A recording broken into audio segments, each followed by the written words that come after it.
तो मेरा आपसे एक सवाल है कि अगर आप एक मतलब पेरेंट हो और आपके बच्चे हैं और आप किसी और बच्चे को जिसके मम्मी पापा नहीं हैं, आप उसको अडॉप्ट करते हो, ठीक है, और उसके साथ आप रहते हो, फिर उसको आप घर पे रखते हो, फिर वो बड़ा होता है, फिर उसके बाद वो आपको ही धोखा दे के आपके घर में चोरी करता है या फिर आपके घर में कुछ गलत काम करता है, तो आपको कैसा लगेगा? अच्छा लगेगा? नहीं लगेगा ना। तो आज कुछ उस चीज़ के बारे में हम लोग बात करेंगे। तो ये वीडियो देख के मे बी कुछ लोग मुझे गलत समझ सकते हैं, कुछ लोग डेफिनेटली मेरे साथ एग्री करेंगे, जो लोग यहाँ पे हैं, और जो लोग कुछ कमेंट नहीं करना चाहते वो बस ऐसे ही मज़े के लिए देख लो। हे गाइस, मेरा नाम है आशुतोष। मैं पिछले 4.5 साल से स्वीडन में रह रहा हूँ और स्वीडन के रिलेटेड वीडियोस बनाता हूँ। अगर आप लोग अभी तक मेरे चैनल को सब्सक्राइब नहीं किया हो तो please consider subscribing after going through my videos. आज की वीडियो में हम लोग बात करेंगे क्राइम। बहुत सारा क्राइम एक्चुअली स्वीडन में अभी हो रहा है, गैंग वॉर बहुत ज़्यादा हो रहा है। तो अगर आप न्यूज़ वगैरह फॉलो करते हो तो ऐसा भी बोला गया कि Sweden has become the crime capital of Europe. मैं पहले ही वीडियो बनाया हूँ स्वीडन के रिलेटेड, जहाँ पे बोला हूँ कि स्वीडन का जो हैप्पीनेस इंडेक्स है वो सबसे ऊपर है फिनलैंड, स्वीडन और इन सब नॉर्डिक कंट्रीज़ का। और उसके बाद यहाँ पे लाइफ इतनी सही रहती है, यहाँ पे बहुत सेफ़ रहता है। यहाँ पे लोग बाहर रात को भी आप अकेले जा रहे हो तो काफ़ी सेफ फील करते हो। बट क्या ये सच है आज के टाइम पे? तो इसके बारे में थोड़ा सा आज बात करेंगे। बट उससे पहले मैं थोड़ा सा आपको बैकग्राउंड देना चाहूँगा, ठीक है? तो बात है 1900 की। तब स्वीडन में टोटल में स्वीडन का जो पॉपुलेशन था वो था कुछ 50 lakh, to be very precise 51,814, ठीक है? तो उनमें से बस 35,000 जो लोग थे वो फॉरेन बॉर्न थे, मतलब इमिग्रेंट बोल सकते हो, या फिर जो स्वीडिश नहीं है, बाहर की कंट्रीज से। तो वो आप परसेंटेज निकाल सकते हो कि 51 लाख में से 35,000। आज के टाइम पे 2020 की अगर मैं बात करूं तो इमिग्रेंट्स जो है स्वीडन में वो है 25.9%। हम भी इमिग्रेंट्स है, जो असाइलम वीज़ा लेके यहाँ पे आते हैं वो भी इमिग्रेंट्स है, बिजनेस करने जो आ रहे हैं, जो भी यहाँ काम करने आ रहे हैं या फिर किसी भी कारण आ रहे हैं, रेफ्यूजी होके आ रहे हैं, सब लोग इमिग्रेंट्स में जाते हैं। तो वो है 25.9%। तो देख रहे हो कितना ज़्यादा बढ़ गया। ये जो राइज हुआ है पॉपुलेशन में, ये mainly driven by the people who have a foreign background. तो 2014 में 81,300 लोग असाइलम के लिए स्वीडन में अप्लाई किए थे। 81,000। अगर 2013 की हम बात करें तो उससे 50% ज़्यादा, ठीक है? तो अब आते हैं 1945 से लेके 1964-65 के टाइम पे।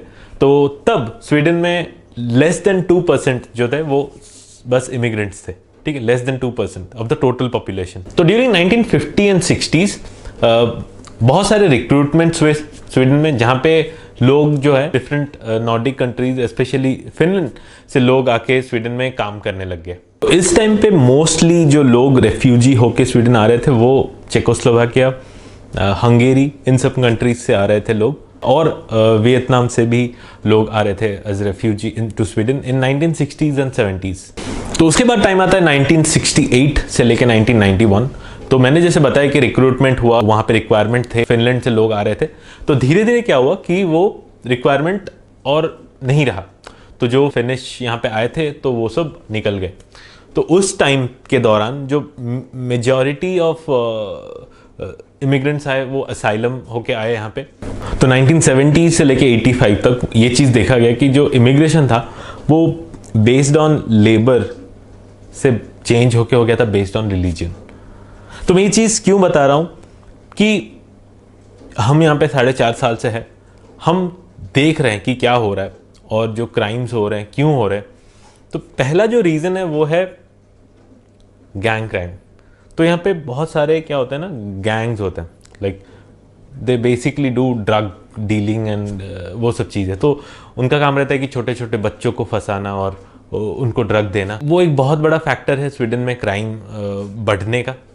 इसके ऊपर ऑब्वियसली पुलिस वगैरह काम कर रहे हैं, बट स्वीडन एक बहुत ही लिबरल कंट्री है। तो यहाँ पे आपको जो मन है आप वो कर सकते हो। मान लो अभी आपने सुना होगा कि स्वीडन में कोई कुरान जला रहा है, ठीक है?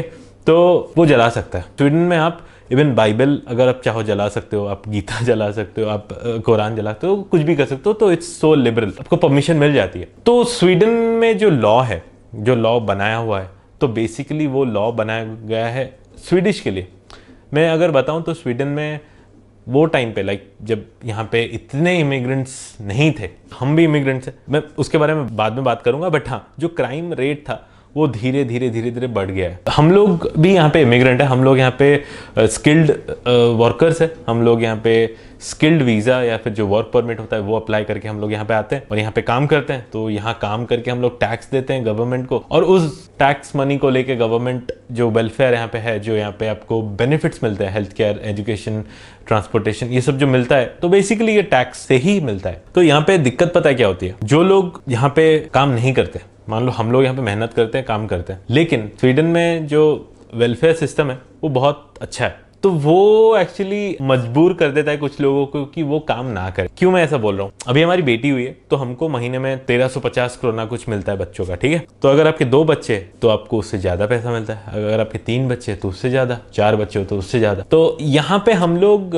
एक रीजन तो है लोगों का यहाँ पे, मतलब ज्यादा बच्चे करेंगे हम लोग, उससे पैसा आएगा, फिर उसी पैसे से हम लोग रहेंगे, हमको जॉब करने की आवश्यकता नहीं है। जबकि पता है दिक्कत क्या होती है, हमारी अभी एक बेटी हुई है, हमेशा कोशिश ये करते हैं कि हमारी एक बच्ची है, हम उसको कैसे, उसको सबसे बेस्ट एजुकेशन दे, उसको सबसे बेस्ट कल्चर दे, एटिकेट, सब कुछ हम लोग सबसे बेस्ट से बेस्ट दे सके। बट अगर आप देखो, आप यहाँ पे काम नहीं करते, आपके पास जॉब नहीं है, मैं ये नहीं बोल रहा हूँ कि आप बच्चे ना करो, but you have to think in a way कि अगर आपके 4-5 बच्चे हैं, आप सच में हर बच्चे को इक्वल इंपॉर्टेंस दे पाते हो जितनी आपकी सैलरी है?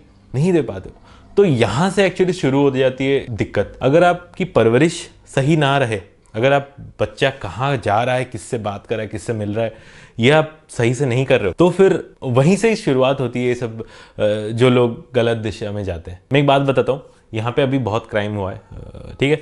तो एक इंसिडेंट मैं बताता हूँ, मेरा एक कुलीग है, तो वो बोल रहा था कि यहाँ पे ऐसे फुटबॉल ग्राउंड में बच्चे खेलते हैं, ठीक है। तो जब खेल रहे होते हैं बच्चे, ऐसे 10-15 साल के बच्चे जब खेलते हैं, तो वहाँ पे कुछ और बच्चे ऐसे फुटबॉल ग्राउंड में मान लो खेल रहे हैं, तो बाहर आके ऐसे भटकते हैं वहाँ पे, ठीक है, भटकते उसके बाद क्या होता है, वो लोग किसी को एक पकड़ लेते हैं, तो बोलते हैं कि आपको ये वाला जो ये छोटा सा एक पैकेट है, इसको जाके यहाँ देना है, आपको इससे इतना पैसा मिलेगा। मुझे क्या पता है कि ये इसमें क्या है, उसने बोला, और मैं एक 10 साल का 12 साल का बच्चा हूँ, लिया और उसको दे दिया जाके जिसको देना है, और उसके मुझे अच्छे खासे पैसे भी मिल गए, ठीक है। किसको फ्री फोकट का पैसा पसंद नहीं है। ऐसे करने के बाद वो बंदा बोलता है कि तूने तो ये छोटे मोटे काम बहुत ज्यादा कर लिया, अब थोड़ा सा बड़ा काम करते हैं, उसको गन देते हैं या फिर उसको कुछ और बड़ा गलत काम करने के लिए इन्फ्लुएंस करते हैं। तो यहीं से हो जाती है। जो बच्चा खेल रहा होता है उसको आके भी एक बच्चा ही बोलता है, एक टीनेजर। और मैं बताऊं, यहाँ पे जितने भी मर्डर हुए हैं, जितने भी लोग,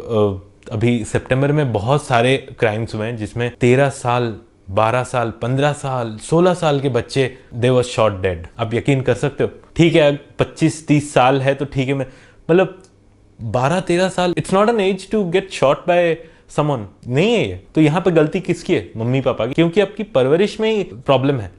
जैसे कि मैं हर वीडियोस में बताता हूँ कि स्वीडन में एजुकेशन फ्री है, ठीक है, यहाँ पे हेल्थ केयर फ्री है, सब कुछ यहाँ पे बहुत अच्छा है। अगर आप अपने बच्चे को ये सिखाओ कि यहाँ पे स्कूल्स फ्री है, तुम स्कूल जाओ, पढ़ाई करो, पढ़ाई करके जॉब लो, फिर उसके बाद पैसे कमाओ, नहीं सिखाते भाई। हम लोग देखते हैं यहाँ पे है एरिया जैसे हम लोग जाते हैं कि वो बच्चे ऐसे ही दिन भर भटकते रहते हैं, कोई स्कूल नहीं जाना, बस ऐसे ही बदमाशी करना और ऐसे ही घूमना। यहाँ पे तो बहुत बड़ी रिस्पॉन्सिबिलिटी है। जो लोग, हम जैसे लोग, हमारे जब बच्चे होते हैं तो हम जिस स्कूल में भेज रहे हैं, हम कहाँ रह रहे हैं, हमारे बच्चे किसके साथ जाके खेल रहे हैं, तो ये बहुत इंपॉर्टेंट है।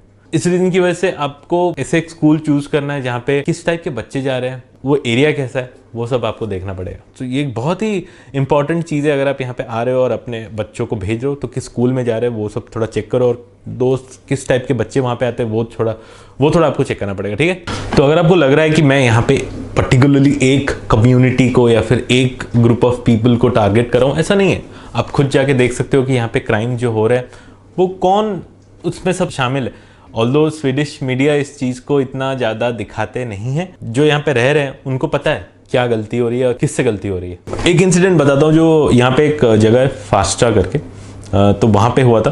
तो वहाँ पे कोई दो गैंग के बीच में या फिर किसी को कोई मारने आया था, तो उसमें एक 60 इयर्स की महिला थी जिनको गोली लगी थी। मैं ये नहीं बोल रहा हूँ कि कोई आपको आके डायरेक्टली बंदूक दिखाएगा, और वो भी अभी होने लगा है। अभी केस मैंने सुना था कि कोई इलेक्ट्रिक स्कूटर से अभी आ रहा था, तो उसको दो बंदे आए और उसको फिर चाकू दिखा के बोले कि तेरे पास जो है फिर हमें दे दे। हेलॉन बेरियन करके एक स्टॉप है, वहाँ पे भी not exactly at the stop, but उस एरिया में भी ऐसे हुआ था कि बंदूक दिखा के आप रॉबरी कर रहे। ये नहीं हुआ करता था पहले, आजकल बहुत ज़्यादा हुआ है। ऑब्वियसली क्यों हो रहा है? क्योंकि लोगों के पास पैसा नहीं है, महंगाई इतनी ज़्यादा बढ़ गई है, तो लोगों के पास कोई ऑप्शन ही नहीं है। आप पढ़े लिखे नहीं हो, आपको काम करना पसंद नहीं है। यहाँ पे बहुत सारे और जॉब्स भी रहते हैं जहाँ पे भी आप पैसा कमा सकते हो, लोग नहीं करना चाहते क्योंकि निठल्ले होते हैं, लेजी होते हैं। तो उनको ईजी वे है ये, किसी को जाके गन दिखाओ, उससे चोरी कर लेंगे, उससे हमारा चल जाएगा 1 महीना, ठीक है। क्योंकि यहाँ पे लॉ भी इतने स्ट्रिक्ट नहीं है कि अगर आप किसी को मार भी देते हो तो आपको यहाँ पे कोई ऐसे पूरा ब्रूटल नहीं है, आपको फांसी हो जाए, कुछ हो जाए, आपको बहुत अच्छा खासा ट्रीटमेंट मिलता है, आपको एक चांस दिया जाता है कि आप बदल सको। बट जिसका मेंटालिटी क्रिमिनल माइंडसेट है, तो वो कभी चेंज नहीं होगा। वो 3 साल के बाद आएगा, फिर से और क्राइम करेगा। सैंडविकन करके एक जगह है, छोटी सी जगह, मतलब उस जगह में इस तरह का इंसिडेंट होना इज़ वेरी रेयर। तो वहाँ पे एक बार है, उस बार में एक बुढ़ा हमेशा जाता है, I think he is around 50 और 60। वहाँ पे he is a regular customer, वहाँ पे वो गए थे और ही इज़ अ ब्लाइंड। तो वहाँ पे भी कुछ एक बंदा आया था किसी को मारने के लिए, उस चक्कर में उनकी भी जान चली गई। Like heart breaking. एक अंधा आदमी जो अपना एक टाइम स्पेंड करने हर शाम आता है, उसके ऊपर आप गोली चला रहे हो, तो किस टाइप का है ये ह्यूमैनिटी? क्या बताओ, सितंबर 12, सितंबर 13, 27, 22 बहुत जगह पे शूटिंग्स हुई है। बहुत सारे टीनेजर्स क्या मतलब 12-13 साल के बच्चे, shot dead and thrown away in the forest, उनकी बॉडी रिकवरी करी गई है। 12-13 साल, मतलब बहुत ऐसे लोग मेरे व्यूअर्स होंगे जिनके बच्चे 8-9 साल के होंगे, soon they're gonna be teenagers. तो you have to be very careful about it. तो मैं हमेशा बोलता था कि स्वीडन में रात को अकेले घूमना बहुत सेफ है। मैं ऐसे वीडियो में भी दिखाऊँ, देखो अभी 3 बज रहे हैं और मैं चल के आ रहा हूँ, इतना सेफ है। पर आज के टाइम पे हम लोग खुद रात को जब कहीं जाते हैं तो थोड़ा सोचते 2 बार कि हम लोग जाए या नहीं। आजकल ऐसे एक सर्वे हो रहा था जहाँ पे एक महिला बोलती है कि पहले मैं ऐसे बिंदास रोड पे जाती थी, बट आजकल मैं हमेशा पीछे देखती हूँ मेरे पीछे कौन आ रहा है। तो इस टाइप का सिचुएशन है। बट हाँ, स्वीडन में मैंने ऐसा सुना है कि बहुत सारी चीज़ें यहाँ पे ऐसे होती है, मीडिया आपको दिखाती नहीं है, just to portray a good picture. But मैं ये नहीं बोल रहा हूँ कि मीडियम झूठ बोल रही है कुछ भी, बट हाँ, अक्टूबर में हमें इस तरह की न्यूज़ इतनी ज़्यादा सुनने को नहीं मिली जितना सितंबर में सुनने को मिला था। मतलब बॉम्ब ब्लास्ट हो रहा है, एक्सप्लोजन हो रहा है, तो ये सब चीज़ें थोड़ी बहुत अभी कम हो गई है। तो हो सके तो अभी तो विंटर है, बहुत जल्दी अंधेरा हो जाता है, तो आप थोड़ा बाहर कम जाइए और जितना हो सके दिन में अपने काम ख़त्म करके रात को अपने घर पे ही रहिए। और ज़्यादा अगर ज़रूरी है तो आप बाहर जाओ। और बच्चों के लिए तो ऑब्वियसली आपको, मतलब बच्चों को अंदर घर पे ही रखना बेटर है।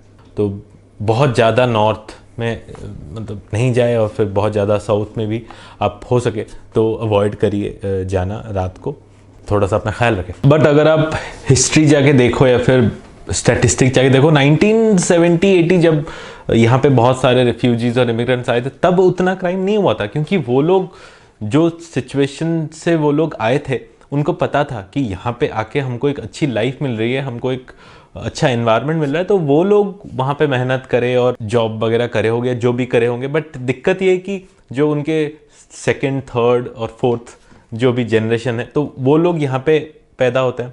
तो यहाँ पे जब पैदा होते हैं तो उनके पेरेंट्स ने क्या देखा है, ग्रैंड पेरेंट्स ने क्या देखा है अपनी लाइफ में और कैसे यहाँ पे आए हैं, उनको नहीं पता है।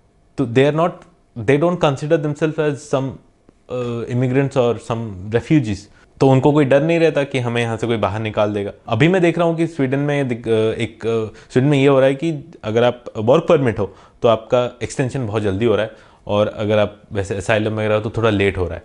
और ऐसा भी हुआ है कि वर्क परमिट के लिए आपको जो सैलरी है वो थोड़ा सा बढ़ा दिए। तो ये दिक्कत वाली बात है, क्योंकि यहाँ पे बहुत सारे लोग काम करते हैं जिनकी सैलरी कम है। They don't do any crime, they work here, but जब जस्ट बिकॉज ये जो बदलाव हुआ है उसकी वजह से वो लोग बहुत परेशान हैं। तो ये मुझे लगता है कि थोड़ा सा नाइंसाफ़ी है। और एक चीज़ आपने देखी होगी, रिसेंटली पोलैंड के जो प्राइम मिनिस्टर उसने तो बहुत हार्शली, बहुत स्ट्रेट फॉरवर्ड होकर बोला है कि हम इलीगल इमिग्रेंट्स बिल्कुल एक्सेप्ट नहीं करेंगे और इसलिए पोलैंड बहुत सेफ है। और वो पर्टिकुलरली मुस्लिम लोगों को टारगेट करता है, विच इज़ रॉन्ग। बट उस तरह का डिसीजन वो थोड़ा टफ डिसीजन है लेना। बट हाँ, कुछ तो करना पड़ेगा ताकि जो इलीगल इमिग्रेशन है वो थोड़ा यहाँ बंद हो, और इवन इफ जो लोग आ रहे हैं उनके ऊपर थोड़ी सी अच्छी कार्रवाई हो। अगर वो लोग क्राइम कर रहे हैं या फिर जो भी क्राइम कर रहा है उसके ऊपर थोड़ा सा स्ट्रिक्ट होना ज़रूरी है। तो हमको भी अच्छा नहीं लगता है जब हम अपनी मेहनत की कमाई से टैक्स दें और कुछ लोग उस चीज़ का फ़ायदा उठाए और यहाँ पे मज़े करें, तो हमें भी अच्छा नहीं लगता। बट यही सच्चाई है। अगर यहाँ पे आप होगे तो you will definitely agree to my point. मैं हमेशा कोशिश करता हूँ कि वीडियो में बहुत ट्रांसपेरेंट रहूँ, और ये काफ़ी टाइम से मेरे को एक्चुअली दिमाग में था कि बनाओ ना बनाओ। बट हाँ, मेरे को थोड़ा सा फ्रस्ट्रेशन हो गया। मैंने नहीं, I have to make it, I have to let people know कि क्या चल रहा है यहाँ पे। अगर जो कोई बाहर से आ रहे हैं या फिर सोच रहे आने का, तो थोड़ा इसके बारे में सोचे। मैं ये नहीं बोल रहा हूँ कि बहुत अनसेफ है, डर एक बैठ गया है। मैं ये नहीं बोल रहा हूँ हमारे साथ कुछ हुआ है। मैं कल रात को एक्चुअली 11 बजे एक फ्रेंड के यहाँ से आ रहा था, बट मैं जब पहले आता तो मैं सोचता भी नहीं था कि, बट अभी मैं जल्दी जल्दी बस में बैठ जाऊं और घर आ जाऊं। होपफुली ये सब चीज़ें ठीक हो जाए आगे जाके। बस यही बताना था कि थोड़ा बहुत यहाँ पे क्राइम का सीन है, तो अपना ख्याल रखें, और हो सके तो अपने बच्चों का भी ख्याल रखें और उनको सही शिक्षा दें। I will see you in the next one. Please do subscribe to my channel. Bye.